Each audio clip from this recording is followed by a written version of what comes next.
અને સમાચારની વાત કરીએ, ભાવનગરમાં સ્વાગત કાર્યક્રમમાં કૃષિ મંત્રી જીતુ વાઘાણીએ હુંકાર કર્યો છે। ડુપ્લિકેટ ખાતરના વિક્રેતાઓને સ્ટેજ પરથી ચેતવણી આપી છે। ડુપ્લિકેટ ખાતરના ધંધા કરીને ખેડૂતો ન કરે હેરાન, ડુપ્લિકેટના ધંધા બંધ કરી દેજો, બાકી કડક કાર્યવાહી થશે। મુખ્યમંત્રીના કહ્યા મુજબ કોઈને પણ છોડાશે નહીં। આ વાત કૃષિ મંત્રી જીતુ વાઘાણી તરફથી કહેવાઈ છે કે જે ડુપ્લિકેટ ખાતર બિયારણ કરીને ખેડૂતોને પરેશાન કરતા હોય, હેરાન કરતા હોય,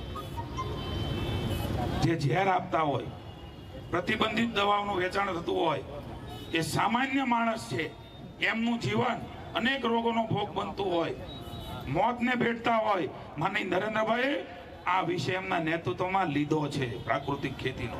માનનીય રાજ્યપાલશ્રીને હું મળ્યો છું, મુખ્યમંત્રીશ્રીને મળ્યો છું, મને કીધું છે કડકમાં કડક તમે એક્શનો લેજો। હું આ ધંધા કરવા વાળાને કહું છું, ધંધો કરવાનો વાંધો નથી, પણ આ પ્રકારના ધંધા કરશો તો તમે તૈયારી રાખજો કાયદાની ઝપટમાં આવવા માટે।